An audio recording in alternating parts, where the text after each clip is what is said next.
You're gonna go first. I was just picturing you saying Tom Cruisin' with a bitch. Nah, I'm just Tom Cruisin' today. Tom Cruisin' with the stew. Clearly look like Do Tom some work. Cruise. God, Do the I? French Adidas model. He's back at Honestly, it again. I think he's about to make it. He's about to make it into Who knows? the model industry. Who knows? God is great, man. God is great. That's what I've learned. God is great. He did create two beautiful human beings right here, and the 2AM podcast. Mm-hmm. Well, that was, I mean, of course, thank God for it. But I also created Well, this. we Just- created it through him, Yeah, through the will. through the will of Zeus. I don't know. Anyways, Yeah. So we just finished a very interesting movie. I'm surprised it was your first time watching it. you know what's funny? It took me 3 fucking days to finish that movie. By the way, it's The Last Wow. Samurai with Tom Cruise. I watched 75% of it the first day, came back the next day, was interrupted by a phone call, had to leave. Yeah. So I watched only 10% of the movie that day and then finished it the third day. How did you like it? Honestly, I loved it. I think that type of movie is right up my alley. Mm-hmm. There's a lot of inspiration that I take from it, especially with Japanese culture. And to watch the story arc of Tom going from like typical Western man, doesn't appreciate mindfulness or the Japanese lifestyle, to the point where he basically dies for it, or is willing to die for it. Yeah. And just becomes a part of their society. Like, that's super cool to It's me. amazing. I would like to point out first and foremost that it's actually refreshing to watch a motion picture like that. Mm-hmm. The idea is genius. It's unheard of these days, I would say. Was it based on true stories? I mean, listen, anytime someone says that, it's maybe just like one minor detail that was true, Like a dude You know. somewhere. but it's never 100% true. Yeah. So obviously, like, they had to study the culture and just kind of, Mm-hmm. solve what honor meant to the Japanese, and then just go from there. Mm-hmm. Just implement that stuff, because it still had a very patriotic vibe too. Like, it was Tom cruising Of through course. the hills of Japan. You know? He is America. That man is the definition of patriotism. Yeah. And Scientology, apparently. Anyway. Yeah. Apparently. Yeah. Um, There's a lot to take from that movie. And it was, I love how it started with complete ignorance Yeah. of the matter. Mm-hmm. But then he brutally gets annihilated, which was, I think the beating of him kind of was the introduction of him submitting to his curiosity more Mm. and actually exploring the Japanese culture. I mean, towards the beginning, what really stood out to me is that scene where the wife, who Tom killed her husband, where the wife is taking care of him, and he asks for sake. Yeah. Remember that moment? I believe And it shows the difference between like how the average Western man treats alcohol, for example, compared to the average Japanese man. It's like the Japanese approach it with respect, moderation, but for the Western audience, it's more of they just abuse it because they're Yeah. trying to escape from something. They're trying to use it as a crutch. It's so a forth. crutch. Yeah, that's what it is. It's a crutch. And we see that. We model that, actually. Yeah, and it's crazy know? to see the difference. It's such a shame that that's how it is, but I'm glad that Tom Cruise got to see it. Okay, because first of all, whipping out a sword, unheard of. Man-to-man battling. So badass. Yeah. Think of this. You look at any like hood clips page on Instagram. Okay. Okay. What do you notice? You'd be like, oh, like this fool like wanted to like beat the crap out of this fool. Mm-hmm. And you Well, know what? That fool showed up alone, and they start fighting alone, but then like 18 people just start showing up Yeah. and just beating the crap out of him. And then obviously he gets destroyed, sometimes even killed. Which is just so cowardly. Yeah. I don't care who you're with. If your boy is about to fight somebody, it's a Mhm. one-on-one battle. Exactly. You're not trying to gang up on somebody Yeah. and potentially kill them. Unfortunately, meet me outside means there's more room for all of us. So Meet me outside so I can actually have a chance with my 14 other yeah, homies. not meet me outside so we can break the rules and not have to deal with company laws. It's so stupid. You know, let's take this outside of Walmart, for example. Can you imagine Which you two already dudes, have, like, two terrible dudes position. beefing with each other, step out of Walmart, they go to one another's car and just pull out real samurai swords. Oh my god. Lower prices, lower IQ. Shit's about to go down. Yeah. What was the biggest Yeah. lesson you took away from that movie? The biggest lesson is to don't be ignorant. That's the clearest message I can come up with, at least. Accept more things, even if you're opposed to them, Yeah. right? So a lot of us have that fear instilled in us where we're told like you gotta like the other side is not like this side, so you gotta stay away from it. Mm-hmm. But then the rebellious people will always just be curious and peep through the other side and then see, you know? And then one side or the other is gonna get angry if someone goes to the other side. And I don't know, man. It's so bizarre It is. to see how closed off someone can be, Mm-hmm. you know, knowing that there is another side, but does he even care about what's inside? He just knows it's awful and we have everything here. Yeah. That's not fair. That's not fair at all. I don't know. I think the biggest takeaway, I mean, there are a lot of takeaways that can be found in that movie, but I think it was towards the end of the movie where they talk about like not losing touch with who you are. Mhm. That's a big one. Because I think a lot of people start out, or we can take the example of being a child transitioning into an adult. Mhm. Like a lot of people lose that childhood curiosity, all that good stuff, the wonder, the awe. Yeah. But there are many avenues you can take that topic in. It's But I think it's a bit murky. Like it's also no, it's just more like it's waking up every day knowing that this can be your calling to die today, right now, in 10 minutes, mhm, even. you don't know. You don't know, and it comes with so much peace. Yeah. Like, I'm about to die today, but peacefully. Like, you're almost submitting to it. It's honor. You're just going with the You're flow. just going with the flow. And Whatever happens, happens. you know what? If all your friends die and you're the only one that survived, you get up and you walk back knowing that there's going to be another war. There's going to be another day for you to have your chance to die. So people are basically in line to die. Mm-hmm. Most of them young. It's crazy. Like, that's a whole different type of mentality. And of course, they know that that's true. It's the Mhm. case. Yeah, that's what they signed up for.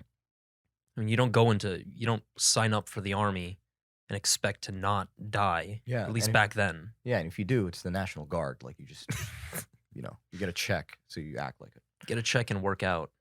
Run some drills. Yeah, watch the walls. Watch What the else? walls. Yeah, Just stare at a wall. yeah. I mean, thank you for serving. But that's not the point. We're trying to relate it to Mhm. the movie. Yeah. Because it is intense. It's very brutal, especially when you have to take your own life, too. Oh, dude. I mean, That part. the cultural tradition and what's the word for it? The rituals behind everything. Mhm. Like can you imagine taking out your sword because you've lost to the enemy? You feel so much shame, but at the same time, you feel a lot of honor for fighting for your side. You take a samurai sword and just put it right through your stomach. Mm. That is your final goodbye. While looking at everyone in the eyes. Like Trying to that catch your takes soul. some balls, Yeah. man. That's brain power. That's a different type of brain power, for sure. That's spiritual power. I don't even know what to call that. Yeah. And that is the first Satori of the day. The first Satori. I don't like the way you sound, boy. Me? Your tone of voice. My tone of voice, huh? Sounds very depressing today. I actually got really, really bad sleep last night, which is crazy because I still have things to do, right? As we all So do. you don't, Yeah. you can't stop whether you're like it or not. Gotta keep moving. Yeah. So, thankfully, it's not a depressive state. Got to say that, at least. I'm just very You'll be in bed in a few I hours. feel very It'll heavy pass. today. Yeah. So I feel like my voice is just heavier. But yeah, tone, man. Tone is something I've been thinking about a lot. Really? And tone is things we hear in a lot of things, like on the daily, music, Mm-hmm. TV, the room you're in, the park, Yes. everything, the whole world. Human it's all interaction. tone. Yeah. Even silence. Silence has a tone. Does it? Mm-hmm. What's the tone of silence? I don't think I can define it. But the tone of silence is there. It's something that I can point out to you if we're ever in silence, which... Let's try it right now. All right, hold on.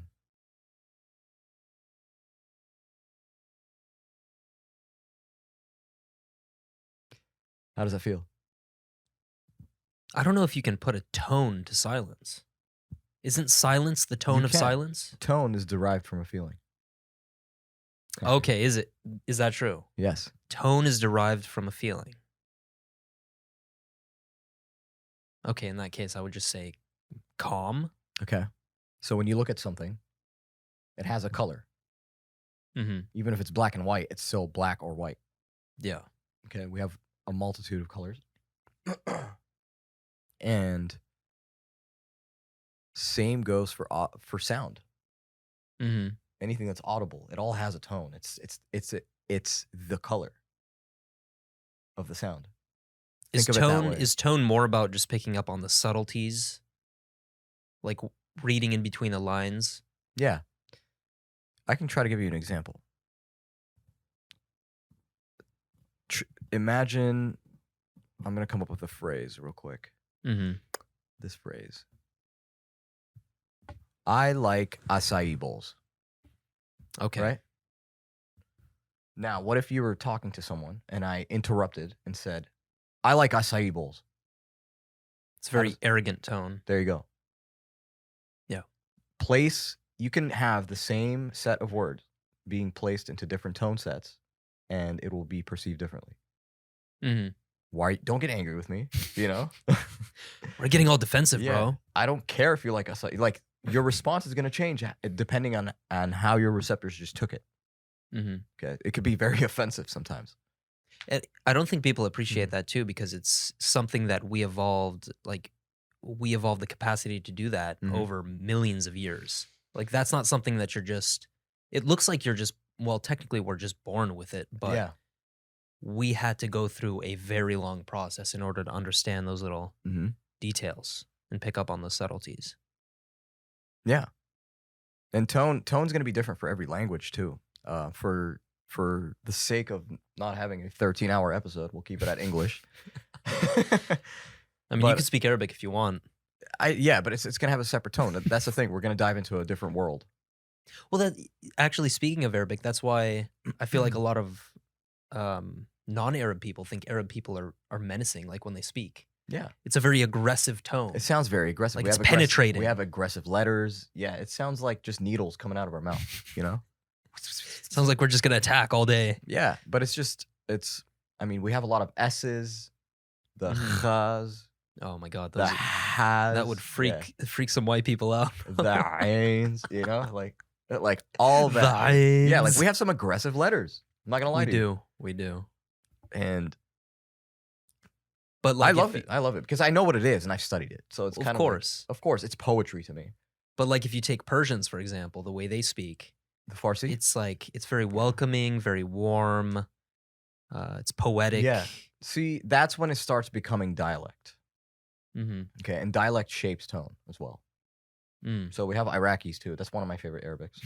To be completely honest, it's just very Iraqis. It's just very like what? Very fluid, very smooth. Okay. Just can you try kind of like. Can you try to like put a try sentence? I don't. Yeah. أني ما أحب اللبن. Is that really how Iraqis say? Yeah, أنا ما أحب. Yeah. Like it's just very. It's a dance. It's all connected. Okay. Just kind of like just imagine a nice little wave. The wave. Yeah. 94. No, I'm kidding. I'm not gonna do it. But Yeah. So you see how everything has a part in playing out the tone. Mm-hmm. I just think it's interesting when someone isn't aware of their tone. That's a whole different thing. It's more unconscious to them. And it's usually going to happen at group function. Mm-hmm. Where let's just say someone thinks they're joking, but it sounds very aggressive, and then they start laughing, but their face was serious for a second. So They're you're trying to play it off well. That gap between confusion is just so out of this world. Like you're like, I really can't read you right now. Yeah, that's where an And awkward moment comes in. That's when tone is a huge thing, because you got to fit what you're saying, almost, you know? Okay, here's a question though. Is tone strictly auditory? Can you portray tone in an edited picture? Well, I think tone also follows body language. Yeah. So the first thing we do is we see. So using visuals, starts visually. Yeah, that's how you get the initial introduction tone. What if you were at the library studying and someone's asking you a question behind your back? You're gonna perceive it based off of tone. You're gonna take it negatively and then look, and if they're smiling, you're gonna be like, "That was weird," right? If they're saying It's not it gonna sit negatively, right. Yeah. You're gonna be like, "Why did I perceive it as negative?" When they were smiling, and I just don't get it. Are they mocking me? Are they in a bad mood? What's going on? But yeah, we always look for body language first.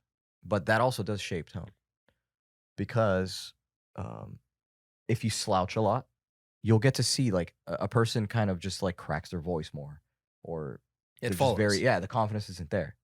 But if they wake up on a good day and then you see like their chest is out and very loud, very clear, very, they're not afraid to laugh the loudest either. Yeah, it shapes everything else. Like it's shaping their body language as well. And I have this, I believe, but just based off my own experience, that if you talk to yourself out loud, and let's just say you're having like a terrible morning, not a terrible morning, but like just not your morning. So whatever. Like I didn't want to do anything today, but I have so much to do. Yeah. And I don't know how to get through it. Talk to yourself, but not in your head. Like you actually talk to yourself and just be like, yeah. Just like not like one of those cheesy. Just pump yourself up. Yeah. Not a cheesy Tony Robbins moment where you look in the mirror and you look at yourself and you're like, you're gonna do well today. Yeah. You're gonna be the best. You're gonna do well today. Yeah. I get you. Tony Robbins is poppins. That's what's good. Yeah. No, not like that. It's just more like, what's his name? Leo. Forgot his last name. Which one? From selfactualize.org. Oh, Leo Gura? Yeah. Yeah. Amazing guy. Amazing guy. If you guys don't know him, check him out. It's selfactualize.org. Or actualize.org. Actualize.org? Yeah, actualize.org. He has a great podcast as well. Very, very super basically in-depth. gold. He covers everything. Information. Yeah. He covers absolutely everything. But he always says this. He said the positive affirmations. Okay, positive affirmations. I can tell myself that I'm a millionaire all day, right? Yeah. Just to like believe it, or whatever it takes to kind of like pump yourself up. Be like, I'm a millionaire. I'm a millionaire. Like if you say it like that, what do you think is? Nothing's gonna happen. Yeah, you can say it a million times and it'll barely get there. But if you go, I am a millionaire. I am a millionaire. Like compared to I'm a millionaire. And what you're doing there is you're adding an emotion to the affirmation. You're adding, which makes all the difference. Yeah, you're spicing it up with confidence. You're spicing it up with like assertiveness. You're being so adamant with it and consistent and persistent. Which are all traits an eventual millionaire would which have. All is just positive, positive, positive, positive. You're putting positive toppings on us on this Sunday of on the Sunday of affirmations. Yeah. You know, sometimes you got to just make like a banana and split, dude. Like, but like what I really want to just get across is that tone goes a long way. No, of course. And I think it's something that you need to just test yourself with, because who knows? Like I know, like I've talked to people where I their tone could be worked on. Mm-hmm. You know, like their tone is very down here, just kind of like, yeah. And I noticed a lot of It's just people, yeah, flatline. like it's just so flatlined and monotoned, and there's nothing really going on. But we always hear about the customer service voice being fake, so we avoid that too. That's stupid because we need the customer service voice. Mm-hmm. It's gonna make people feel up high, you know, especially when you're trying to solve a problem, Yeah. you know? Like if It sets the mood for the Yeah. room and the interaction. if you see two people fighting in a parking lot and then you go, you know, you casually walk over there first of all. You're like, "Hey, guys, stop." You know? That's one piece of tone, okay? You're gonna perceive it differently than what I'm about to say next. Yeah. But then I run over there and I'm like, "Oh man, come on, guys! You guys are better than this. Yeah, Why it's are a you very guys? like submissive. Yeah, why are you guys like- fighting?" That's a kind of like a customer service voice, like we mentioned earlier, but Mhm. it has a different like effect. Every single tone is gonna have a different effect. We can also think about storytelling. Yeah. That's a crucial skill that I think Mhm. a lot of people could develop, and Yeah. it's more of understanding how to play around with your tone, like pausing for dramatic effect, raising up your voice when something crazy happens, Mhm. lowering your voice when it's more of like a, let's say, whispering Yeah. dialogue or something. We have mood, tone, feeling, and atmosphere. Are mood and atmosphere different? All these are different, They're different, but okay, they they're all just fall subtle under the differences. same bubble. Yeah. So it's like a brainstorming bubble. We have the main sequence or Mhm. scene, and then it just dissects into mood, tone, and it's all using color, audio, what editing, Yeah. cinematography, whatever you want. Sometimes even performance. Mm.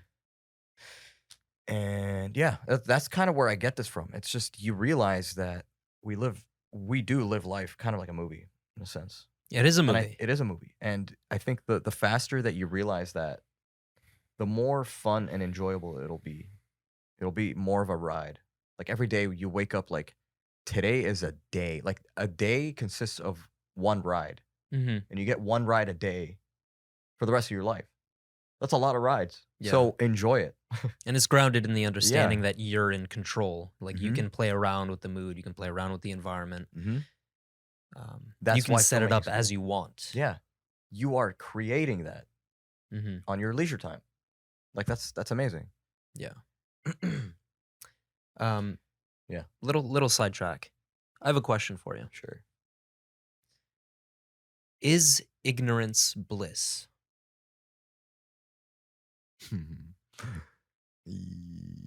And I can give my answer first if you want to think about it. I would like to say, first of all, my initial thought, yes. Ignorance is bliss. Initial thought, yes. Okay, well, I partly agree with you. I think there's a few things that we can dive deeper into. Mhm. I think ignorance is bliss in the short term for stupid people. Because by definition, stupid people don't think about things thoroughly. Yeah. They focus on the surface. But for the more intelligent people and wiser individuals, I feel like ignorance is more of a problem. It's like something they're trying to run away from by being curious. Because they understand that ignorance, if you're ignorant about health, that could lead to disastrous consequences in the form of a heart attack or cancer, as an example. Ignorant about money, you could be broke. All sorts of problems arise from that. Yeah. So it's more of like the higher level of the better you're able to think, you begin to understand that ignorance is something that you will always have. You'll never know everything about every subject under the sun. But it's more of like you become as curious as possible to make sure that you get rid of ignorance on the big things, so that you put yourself in a nice position. Yeah, I mean, the way I picture it is kind of like ignorance. Ignore the things that are shaping your career, or like things that like are considered like an enemy within your career. I wouldn't say personal life. Mm-hmm. I think there's you need to make sure that there's a split there. Like your personal life is like untouched with that. Yeah. Because I believe that we're all built with great hearts. We just need to find it. Mm-hmm. Okay. And some of us have been blessed to, get the proper guidance at a young age for us to find out we're good people based on our heart, right? And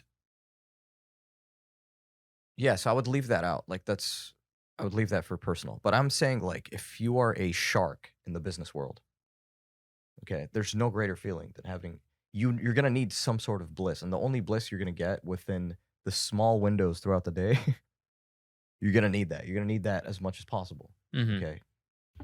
I understand the asshole qualities that are gonna come with that. Yeah. Because you need it. It's just more like it's so alpha. It's very So do you alpha. mean Like, I ignorance? understand it. Do you mean ignorance in the sense that, let's say your employees are doing the work and that you don't need to know every single detail, and then through that you can find moments of peace where you're like, everything's taken care of. I don't need to necessarily know everything, Mhm. but you just go with it. Maybe like that, but also, I mean, but what is ignorance though? Is it ignoring everything? Or is it like ignorance usually these days is related to racism? I think because racism is from ignorance. Like we don't want to learn about it or we got to search up definitions here. yeah. I mean, I can think of like several ways to define ignorance.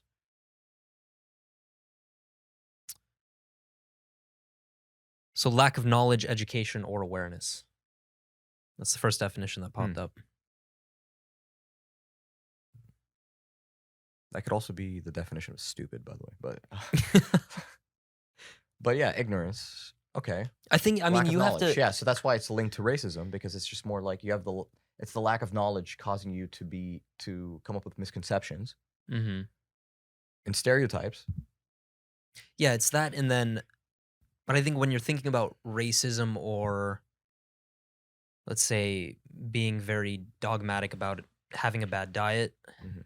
that's where you get into territory where it's willful ignorance, where you understand that there are things that you could learn, but you're not willing to take a look at them because you're quote unquote happy and satisfied with your current lifestyle.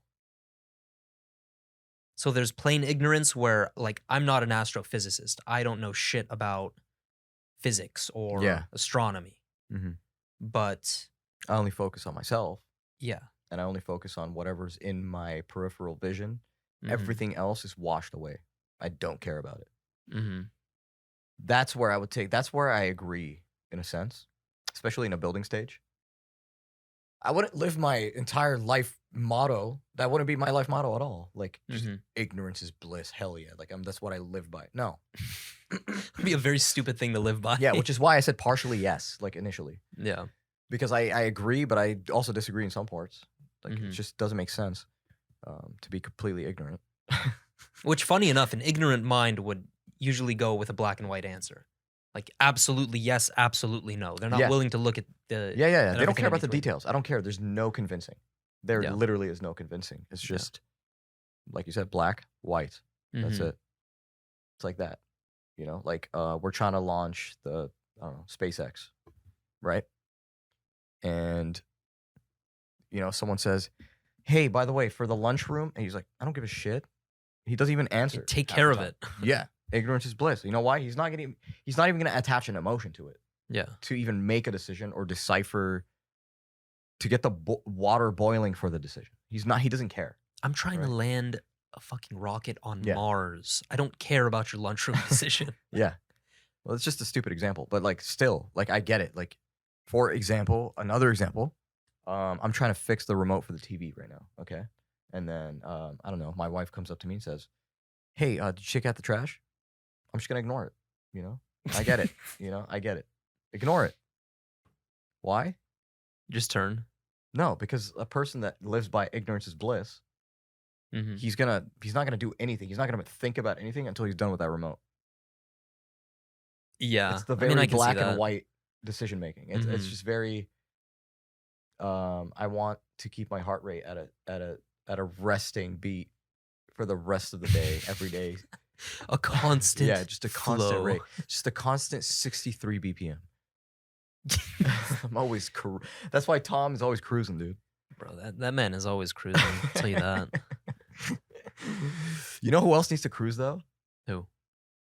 Everybody that's not listening to the 2 a.m. podcast. That's for sure, dude. Yeah, why don't you cruise? I don't know. Cruise over to our Instagram, Yeah. our TikTok, Twitter, YouTube.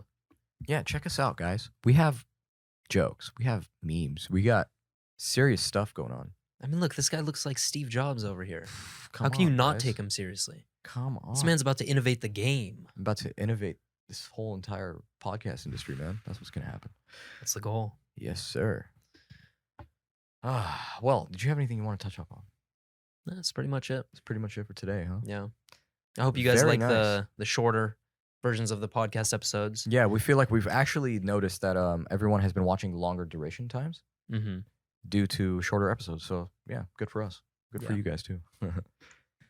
But you know where to find us, guys. We have a website, actually, the 2ampodcast.com. Go ahead and check us out. We have a donation button right there. We'd appreciate anything to keep these episodes going.